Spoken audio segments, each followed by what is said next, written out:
Hi, everybody. So this is Sunday school lesson for May the 31st, and Chris and I are here, like always, and we're talking about, this is the last of the lessons in this book, and then we're going to go to a new book. So this one is the living water lesson that Jesus talking to the woman at the well. So I think it's such a great story. John has, it's gripping on its own. So I thought, although I don't normally do this, I thought it would be good just to get the details of the story in our head before we start. So I'll just read through, not the whole chapter, obviously, but just part of the story that we're going to talk about. And then we'll go back and we're going to think about what it means to be a Samaritan.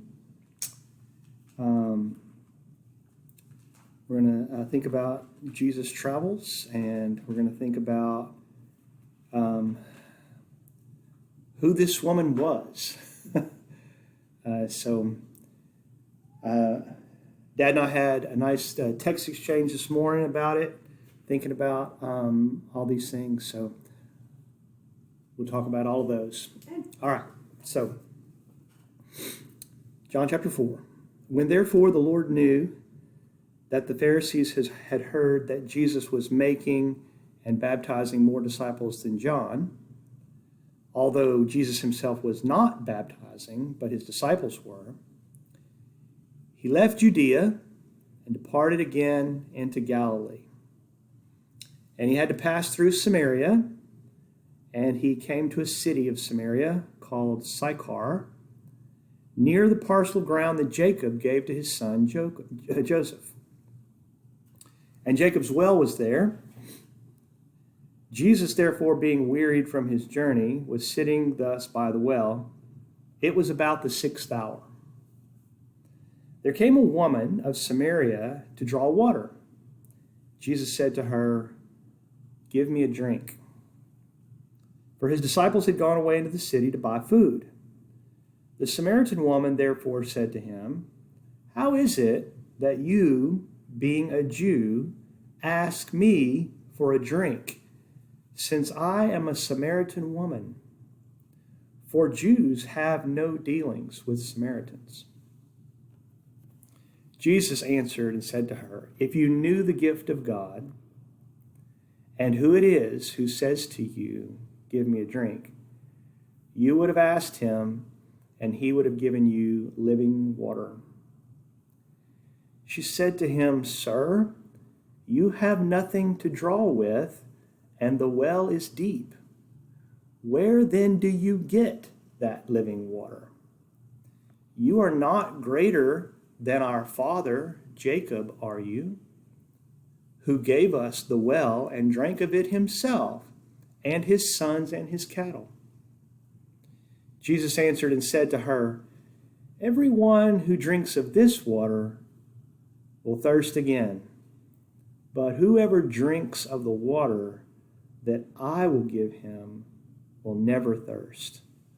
But the water that I will give him will become in him a well of water springing up to eternal life."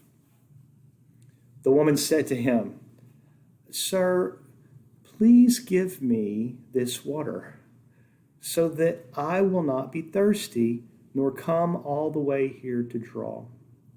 He said to her, "Go, call your husband, and come here." The woman answered and said, "I have no husband."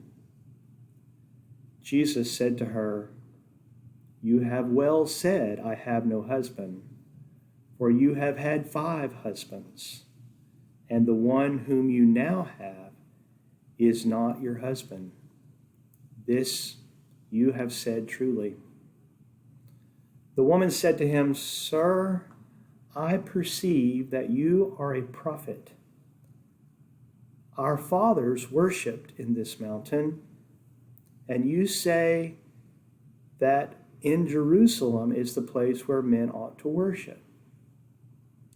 Jesus said to her, Woman, believe me, an hour is coming when neither in this mountain nor in Jerusalem will you worship the Father. You worship that which you do not know. We worship that which we know, for salvation is from the Jews.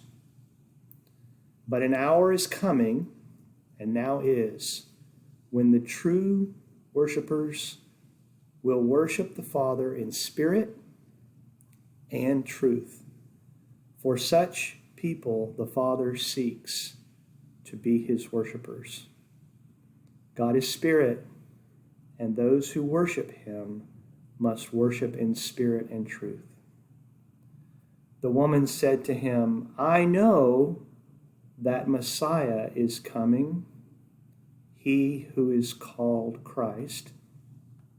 When that one comes, he will declare all things to us. Jesus said to her, I who speak to you am he. Okay, so that's it. Y'all have a nice day. Okay, so just tease out a few things here. So I'm up to slide 2, Chris. So in verse 3, it says, he left Judea and went away into Galilee. So I'm going to show you a picture of that on the next slide. But I want to be a little bit of a geek here for just a minute. Verse 4 says, he had to pass through Samaria, so he came to a city of Samaria called Sychar. Did your Bible have a little asterisk by the word came there? In verse 5, so he came? Yeah, so that shows up, maybe you noticed, I don't know if you noticed when I was reading, I started to say something. It shows up several times in the story. Mm-hmm. This is out of the Logos word study thing right here in this box. The star here in our Bibles is used to mark verbs that are historical presents in the Greek. So it's translated, it continues to translate this all as a story that's happened in the past. But when you read it in Greek, that's not how it reads. In Greek, it reads like the present. What the word study thing said in Logos here, I've got it underlined on the slide. Greek authors frequently use the present tense for the sake of heightened vividness, thereby transporting the readers in imagination to the actual scene. So to read it like we did, but to read it in the original language, it has the effect of transporting you like you're sitting there watching it happen in real time. Yeah, that's a little geeky moment. No, that's good. Okay, third slide. So it says he left Judea and went away into Galilee. So I have on this slide, on the left-hand side, picture from Google Images showing the land distribution to the tribes. So I'm just going to circle it here. Christy can't see this because she's looking at her computer.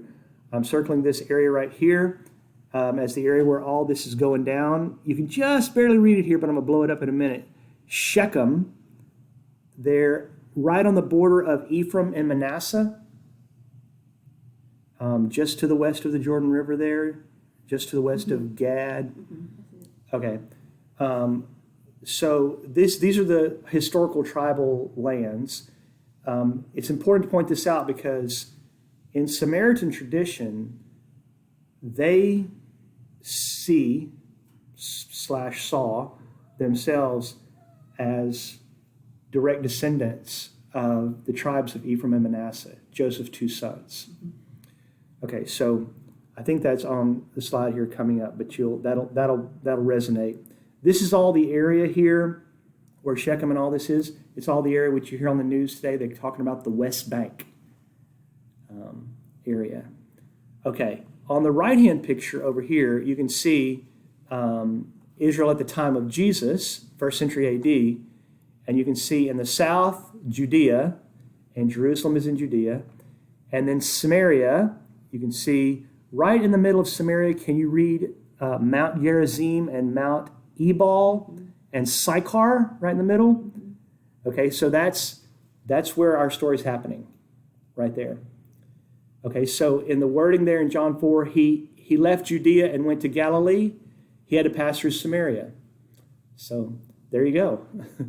He's on his way north. So it's about what I showed you a couple weeks ago from Jerusalem up here to Nazareth is about 80 miles. So it's not an insignificant walk. He's headed there and he's passing through Samaria. Okay. It says here that he came to a city called Sychar, near the parcel of ground that Jacob gave to his son Joseph, and Jacob's well was there. So he's orienting us, and this is igniting. This is igniting the Old Testament stories. And so on this next picture, this is slide 4, you can see, again, Chrissy can't see this, but to the right of this picture, you can see I've got red circled Sychar, and you can see that it's essentially synonymous with Shechem, very famous place we're going to read about in Jacob's story here for just a second. And then down to the left on the picture, Jacob's well. So I read about this and why they think it's there and all that. This is a modern picture. Obviously, you can see buildings and stuff here. To the left on this picture is Mount Gerizim. That's south. Shechem is essentially in a narrow valley that runs right between Mount Gerizim and Mount Ebal. Can you see on the northern edge of Mount Gerizim? It looks like a bunch of buildings there, but there's a steep cliff there. And there's another one hidden on the south edge of Mount Ebal on the other side. Okay, so you see how it narrows there to go between the two, quote, mountains. So I think this one's like, Mount Gerizim's like 3,000 feet elevation. If you want to compare that to a mountain like, I think Denver is elevation of, they call it the Mile High City. So it's like 5,000 feet Denver. So they call it a mountain, but not like the Rocky Mountains. Big hill. And then Mount Ebal is just a little bit taller. So okay. So this next picture, that's just to show you where all this is. This next picture here is a satellite view on the left-hand side. And you can see that it's got a red line drawn in that area that I was pointing out. From the south on the left, Mount Gerizim, to the north, Mount Ebal on the right. So this is a very famous spot in Jewish tradition where Shechem is. On the right-hand picture, I'm going to read it to you out of the Bible here momentarily, but on the right-hand side over here, you can see Mount Ebal to the north, Shechem. Can you see the name in parentheses of that place, Shechem?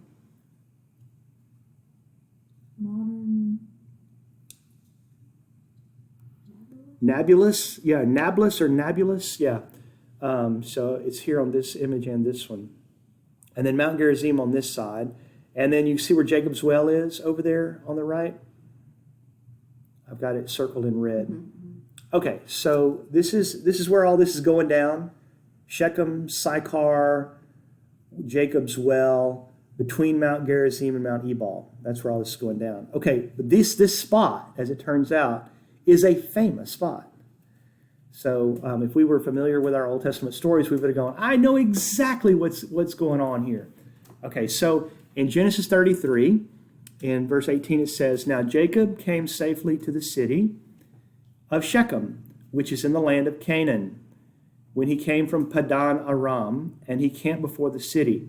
He bought a piece of land from the sons of Hamor, Shechem's father. So you can hear that in what she's saying. Jacob's our father language, and this is his well. So this is Jacob purchased this property This is right where this is in Samaria. Okay, and then in Joshua 24:32 it says, "Now they buried the bones of Joseph, which the sons of Israel brought up from Egypt, at Shechem, in the piece of ground which Jacob had bought from the sons of Hamor, the father of Shechem." Okay, so this is a famous spot. This is, the piece of property Jacob bought he gave it to Joseph, and so there she's just confirming these things. This is important. She's got all this in her head when she's talking to Jesus. She knows her Bible. She knows something. Maybe it's just, enriched in her culture, but she knows about this. She knows about Jacob. She knows about the hope of the Messiah. Okay, so keep that in mind for just a minute. In Deuteronomy 27, this is the famous story this is why I've got this picture of the red arrows drawn. Can you read what it says under where it says the natural amphitheater at Shechem? Scientists have tested this natural amphitheater many times and it works. Okay, so what comes to your mind So the sound, like if someone spoke, the people in the amphitheater could have heard. Yeah, so on either side, these sharp cliffs and a bowl. Can you see that? It makes a bowl there. And so you can, evidently, you can stand on the edge of that mountain and on the edge of that mountain, and you can talk to each other. Isn't that cool? So it's kind of like the Children's Museum thing. Yeah. Where you have the big funnel on this side of the room and big funnel on that side of the room, and you go over there and you whisper in there. And you can hear it. And you can hear on the other side. That kind of effect. So here's what it says in Deuteronomy 27. Moses, in verse 11, charged the people on that day, saying, when you cross the Jordan, okay, so they're on the west bank. Mm-hmm. Yeah. When you cross the Jordan, these shall stand on Mount Gerizim to bless the people. And then he lists the tribes. The curse and the blessing, yeah. For the curse, these shall stand on Mount Ebal. And so it's like they read the cursings and the blessings, and the whole nation can sit in this big mile. Isn't that a cool story? I never had seen that before. Cool. Yeah, okay, so that's where all this is happening. All right, enough of that. So John 4:6 then, it says Jacob's well was there. So now we have a sense about where that is. So Jesus, being wearied from his journey, was sitting thus by the well. It was about the 6th hour. So I copy these verses out of Bible Gateway. And can you see, Chris, at where it says the 6th hour, there's a little letter there. It got an A by it up at the top. John 4:6, the verse right at the top of the 6th slide. Yeah, it has an A. So what about it? Okay, so in Bible Gateway, I love this. They put letters in the verses, and if you scroll down, there's footnotes to tell you a little something interesting about it. So evidently there's some disagreement as to what time this actually was. So if it was Roman time, it was around 6 in the afternoon. If it was Jewish time, it was noon. So we'll talk about that a little bit more, because I can remember growing up hearing this story about how the woman comes to the well at the end of the day. But from the commentaries that I looked at in Logos, most of the Jewish people think that it wasn't the end of the day, it was at noon that this happened. So that's significant. So we're going to investigate it some more. Here, look, on the slide. So it was about the 6th hour. So after it says this was about the 6th hour, he starts the interaction. So there is now time for him and the woman to have a conversation. Then time for her to go into the city and tell her people. Time for them to come back out of the city to hear Jesus. And then for Jesus to tell them another story. This is the story where he says, look at the fields. They are white, ready, ripe for the harvest thing.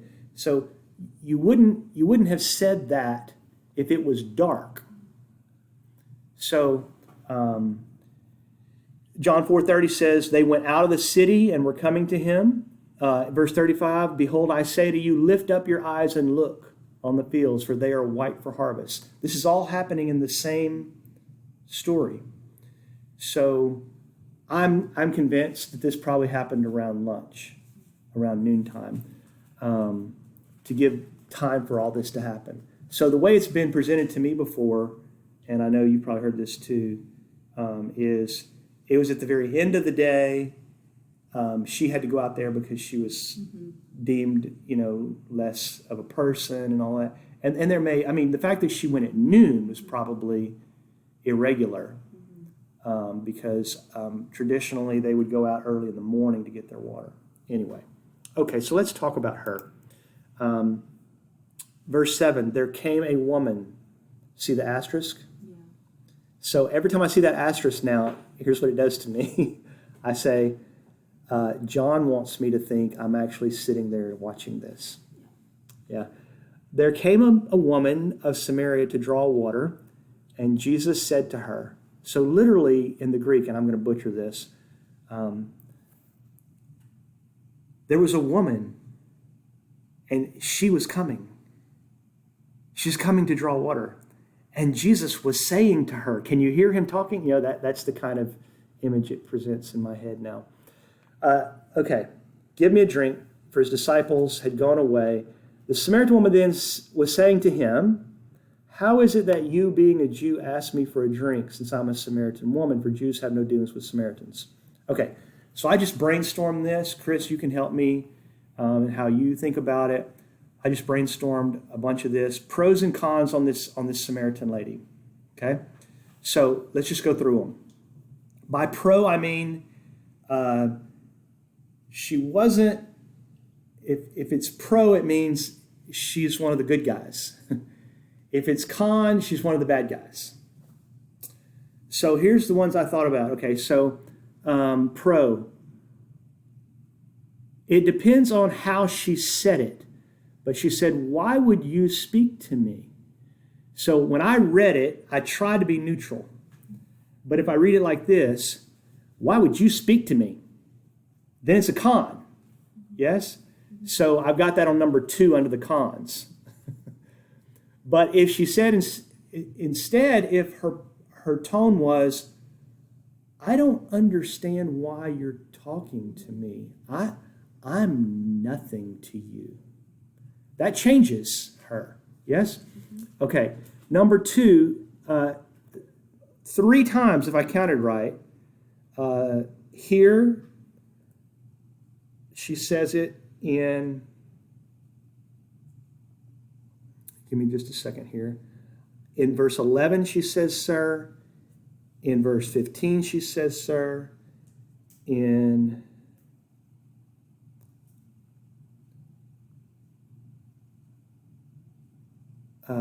just a second. Yeah, I think those are the 2. Anyway, she says, sir, you have nothing to draw with. Again, it matters, her tone matters, but the Greek word for sir there is, do you see it on the page here? It's Lord. The Greek kyrios, or Lord, owner, or ruler. So respect. Yeah, it's a term of respect. It's the same Greek word that's used to refer to God. Now, I don't think she's calling him God, but she's calling him sir. It's probably the vernacular to say sir. But it's definitely, I think it's definitely showing respect. Number 3, she knows about Jacob and identifies with him. Number 4, she says, I have no husband. Now, you can take that a couple of ways. So I've got it under number 3 on the cons and number 4 on the pros. I have no husband. So there was no such thing as a woman divorcing a man. So, is she like a woman who has been unfaithful to her husband? And so they keep divorcing her? Or now can The man can divorce the woman. The woman, okay. Yeah. So the question is she hit a string of bad luck, or is she some kind of really immoral woman?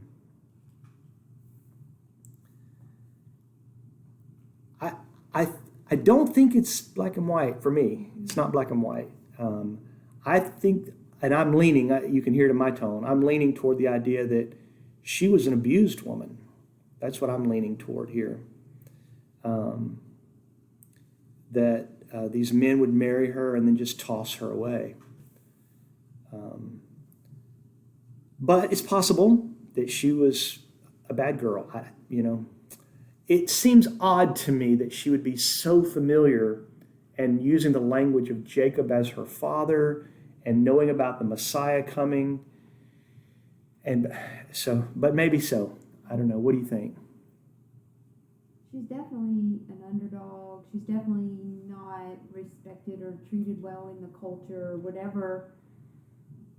If it was her decisions that brought that about, or just... There's one more piece here. Look at number 7 on the pro. In verse 29 that I didn't read, it says, "Come see a man who told me all the things I've done. Is this not the Christ? Or this is not the Christ, is it?" And then down in verse 39, "From that city many of the Samaritans believed in him because of the word of the woman who testified. He told me things I have done." So that gives the impression that she does not have the voice of a wicked woman in her community. Her voice carries some weight in her community. I mean, first of all, she goes into town and all the people come out with her. They listen to her, and then now they're becoming believers because of what she's telling them. So that's where I'm leaning, the pro on this lady. The cons are, I've mentioned some of these already, the time of the day for drawing. So this indicates that she may not have been a respectable woman. It depends her tone. Why did you speak to me? I have no husband. Is she trying to hide her immorality from Jesus? Is she just ashamed? Or what? We don't know that story. Then Jesus' response is the most powerful one on the con side, I believe. You have had 5 husbands, and the one you now have is not your husband. And so, again, that depends on his tone, right? I mean, she doesn't respond as though he's judging her. I mean, if I'm talking to a human being and I say, "Yeah, well, you've been sleeping with 5 guys and the one you're sleeping with now is not even the one you've been..." If I talk to her like that, what is the chance that she's going to hang around to talk to me? Mm-hmm. So, anyway. Okay, and then the last one on the cons for her, we're going to talk about this one. You say that in Jerusalem is the place where men ought to worship. And then Jesus sort of turns her there. So this is the story of the Samaritans. So I want to talk about the story of the Samaritans a little bit here to give some perspective on this, because Samaritans come up more than once in Jesus' stories. Okay, so here's the verse again, verse 7. I'm on slide 8. So you're going to notice some rewording, vernacular, Wayborn vernacular here on some of this. And I don't want to tell the whole story. I read it from several different places, and in Wikipedia and in the commentary, and so it's very convoluted. So I tried to break it down to really some simple little points to give some perspective on who the Samaritans thought they were and who the Jews thought the Samaritans were. Okay, so number 1, Samaritans claim that they are Israelite descendants of the northern Israelite tribes of Ephraim and Manasseh, which I showed you a moment ago, which is where she is, there in Samaria, on the West Bank, who survived the destruction of the kingdom of Israel by the Assyrians in 722 BC. Okay, so if you look on the little figure I have on the right over here, you can see the yellow box. There's the end of the northern kingdoms. The 10 northern tribes are destroyed by the Assyrians. And then you can see some of the prophets, Micah and Isaiah, that are prophets to the southern kingdom. And there's Judah, the southern kingdom. And you can see it's going to hang out for over 100 years. They're going to stay in Judah before the Babylonians come. Okay, so this is the historical perspective. And here's what the Samaritans think, that they think that, number one, that they were the remnant that stayed behind when the Assyrians carried the 30,000 people off into captivity. So they're special in their mind for that reason. Number two, Samaritan historiography places the basic schism from the remaining part of Israel after the tribes of Israel conquered and returned to the land. So there's a different story in their mind as to why Samaritans and Jews are separated. So look at number three. Samaritan tradition holds that a civil war broke out between Eli's peeps. So remember the story of Eli and his two sons? He was the second to last judge. He was around before Samuel. And of course, Samuel was the one who anointed Saul and David. So this was pre-kings.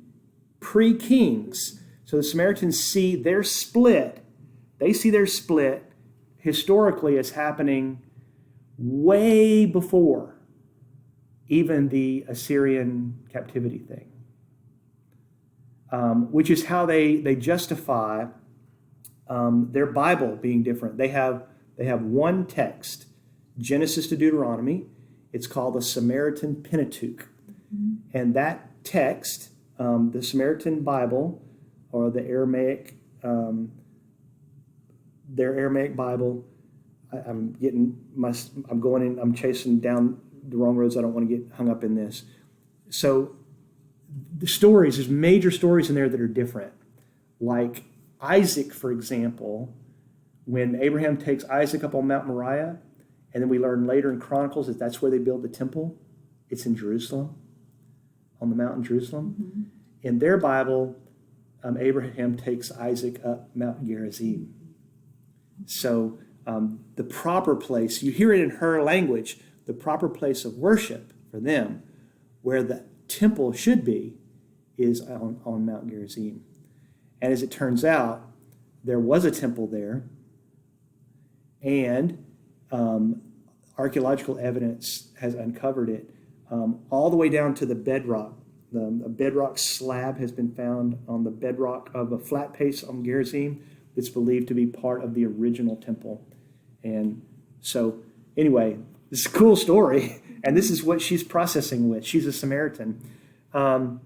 So there's a battle between Eli's peeps and Phinehas. So Phinehas was Aaron's grandson. He was the priest around with Joshua. And so there's evidently some kind of historical background, the descendants of these two priestly lines having this conflict, and it ends up with the supposed building of a temple at a different place called Shiloh, and that one. Did you read anything when David's boys had a civil war? Did that? I thought that had something to do with the Samaritans too. I didn't see. You didn't see that? Okay.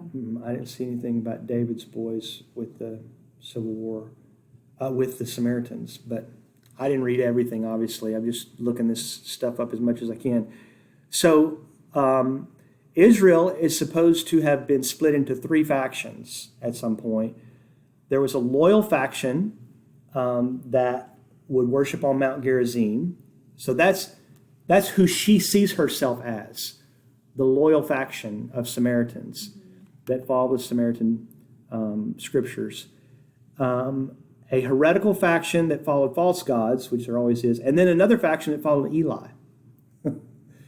So the story is very convoluted. The mountain, number 5, is sacred. Gerizim is sacred to the Samaritans, who regard it, rather than Jerusalem's Temple Mount, as the site of the true temple. So you think about now, when she's having her conversation with Jesus, she says,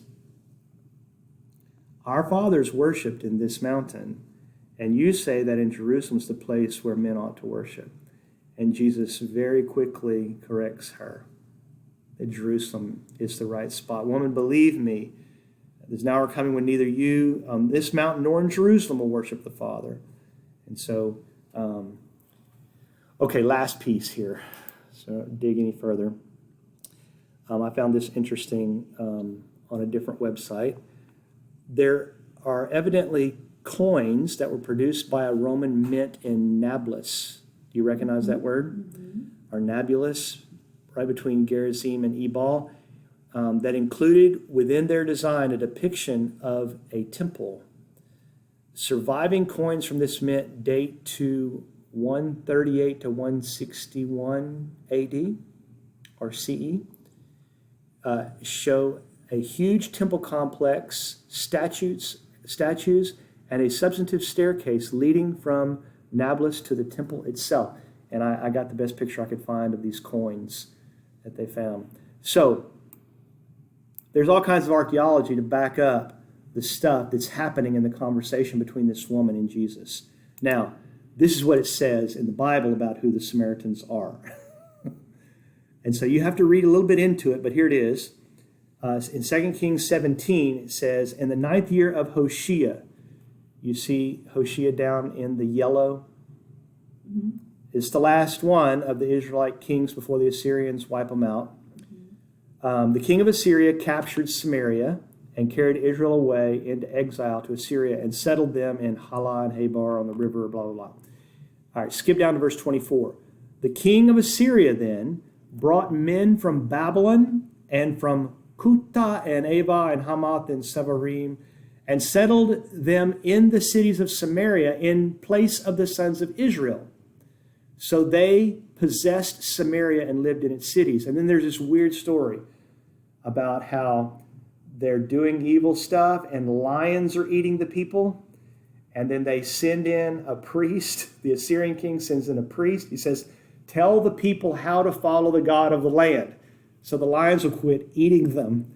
And so they change, but then they're worshiping both. And it's a whole convoluted mess where the people who live in Samaria, evidently the remnant that was left, plus all this influx of people that the king of Assyria brought in, and now they are worshiping all these foreign gods and the God of Israel all at one time.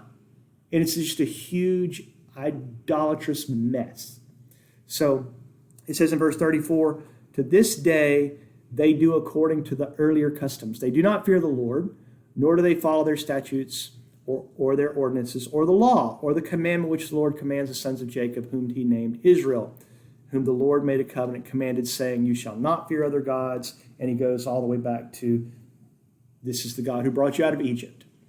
So this, I think, this story is the one that is driving the Jewish view of the Samaritans. They are the half-breeds of the people that the Assyrian king brought in, who then mixed their religions with the worship of God with the Jews who were living in Samaria at the time.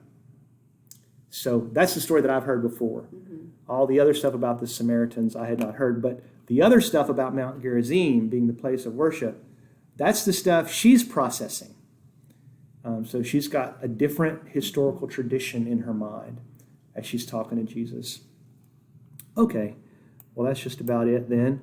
We're just going to read this part of the chapter and talk about Jesus the Messiah, and that'll be it. Okay, well, Chris, yeah. I read this once. Get this story in our heads, read it through, and then I'll read the last verse. Okay. So start at verse 10 and read to verse 21. Can I just read it out of my Bible? Yeah. Jesus answered and said to her, "If you knew the gift of God and who it is who says to you, 'Give me a drink,' you would have asked him, and he would have given you living water." She said to him, "Sir, you have nothing to draw with, and the well is deep. Where, then, do you get that living water? You are not greater than our father Jacob, are you, who gave us the well and drank of it himself and his sons and his cattle?" Jesus answered and said to her, "Everyone who drinks of this water will thirst again. But whoever drinks of the water that I will give him shall never thirst. But the water that I will give him will become in him a well of water springing up to eternal life." The woman said to him, "Sir, give me this water so I will not be thirsty, nor come all the way here to draw." He said to her, "Go, call your husband and come here." And the woman answered and said, "I have no husband." Jesus said to her, "You have correctly said, 'I have no husband.' For you have had 5 husbands, and the one whom you have now is not your husband. This you have said truly." The woman said to him, "Sir, I perceive that you are a prophet. Our fathers worshipped in this mountain, and you people say that in Jerusalem is the place where men ought to worship." Jesus said to her, "Woman, believe me, an hour is coming when neither in this mountain nor in Jerusalem will you worship the Father." Verse 22 says, "You worship what you do not know. We worship what we know." The "we" there, I think, is we the Jews. For salvation is from the Jews. But an hour is coming, and now is, when the true worshipers will worship the Father in spirit and truth. For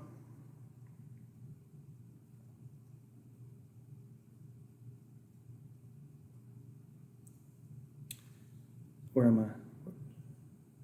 I lost my place. 24. 24. God is spirit, and those who worship him must worship in spirit and truth.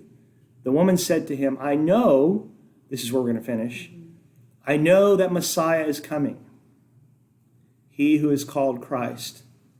When that one comes, he will declare all things to us."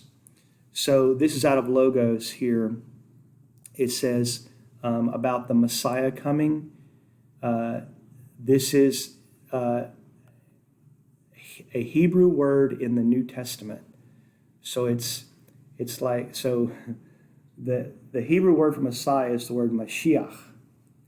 And so this is a Greek, using Greek letters to transliterate the Hebrew word so that it sounds the same in Greek letters. Only 2 places in the whole Bible, in the whole New Testament, where that's done. And they're shown there, John 1:41 and John 4:25. The Logos commentator here says it's explained both times by Christos, which is the Christ, the King, the Messianic King. It says the Samaritans looked for Messiah. So she evidently knew about the promise from Deuteronomy. Yeah, the prophet like Moses, the coming Messianic prophet like Moses. There are others that are mentioned. You remember the story where they're going to beat the disciples in the book of Acts, and Gamaliel says, y'all might want to hold off on that because there've been a bunch of these guys rise up, and they thought, and then when they died, their disciples dispersed, and it was all done. So if you hurt these people, and what they're saying is true, you got a problem. There was this guy's weird story in Acts chapter 8, this guy named Simon Magus. This is during Philip's, when Philip is on his missionary thing preaching, and this guy he's the language they talk about him, like he's like the great one of God. He's a very messianic kind of figure. And then he's using it says magic arts to do these things, and the people are, and then Philip comes along. They don't have a big brouhaha. Philip's talking to him, and he becomes a believer. And then he's following Jesus in the next verse with Philip. So anyway, I found that interesting, Messiah. And then the last verse that I read to start the lesson was, Jesus said to her, I who speak to you am he. And I thought it might be fun to see that in the actual Greek. Now, my Greek is useless. I promised Dr. Langford that I'm going to take some Greek with him. As soon as life slows a bit, I'm going to do that. But Logos lets you cheat some. And so I put the English words. There's the Greek sentence, read left to right, John 4:26. Saying to her. So the Jesus saying to her. He was saying to her. Or in my Bible, Jesus said to her. You see the present tense asterisk there, the said? He was saying to her. You're right there listening. Jesus is saying to her. But it's got the article in front of it. That little O with the thing on it. That's the word, huh? The Jesus. And then it says, the second part of the verse says, I am the speaking to you. So it makes good sense why you wouldn't translate it in English that way. But so in my Bible, it says, I who speak to you am he. And I mean, as far as I know, that is a beautiful translation. But can you see the proximity of the word am to I? This happens exactly 7 times in the Gospel of John. Here, the woman of the well, after Jesus walks on the water, he says, I am. He's teaching in the temple. He says, I am. When he says you're going to lift up the Son of Man, then you realize, I am. And then he compares himself to Abraham. He says, I am. After he washes the disciples' feet, he says, I am. And then this one where Judas betrays him and they all rush him and he says, I am, and they all fall. Mm-hmm. At the end of the Gospel of John there. So 7 times this happens. There are also 7 I am sayings in addition to those in the Gospel of John. I am the bread of life. I am the light of the world. I am the gate. I am the good shepherd. I am the resurrection. I am the way, the truth. I am the true vine. Christy, explain. What is up with all of the 7s in the book of John? This is the first I am statement here in right after the... First of all, what did she hear when he said, I am?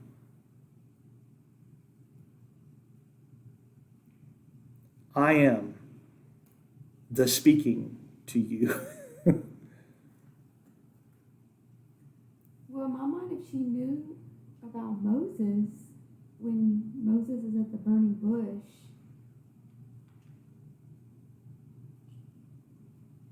Yeah. There's no mention of Moses in the story. There's mention of Jacob. She knows that story. This is in the verse right after the woman says, I know the Messiah is coming. So the language that Jesus uses about true worshipers worshiping the Father in spirit and truth triggers in her mind, oh, that's the language of Messiah. Because her response to that is, I know that Messiah is coming. Mm-hmm. And then Jesus then says, I am. So I think the simplest way to read it would be to say Jesus is telling her, I am the Messiah. I think that's the easiest thing. But I'm wondering if she didn't hear something more with that. I mean, her response is, in verse 28, she just puts her water pot down and she goes back to town. It's like, It's like she has been converted. Mm.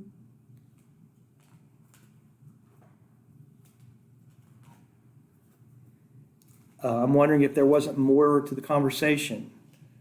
When she says, "Sir, I perceive that you're a prophet," if they maybe didn't, we could be privy to some more of what they said there, what he said to her.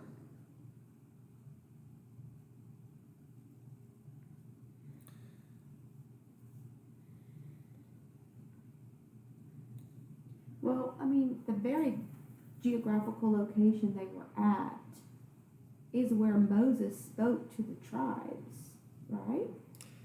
Yeah, I mean, the book of Deuteronomy, that's where they're having the blessing and cursing from either side of the mountain talking.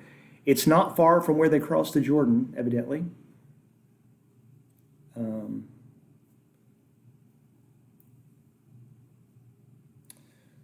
Well, we're 50 minutes in. I'm going to hang up, and as soon as I do, Christy's going to start talking.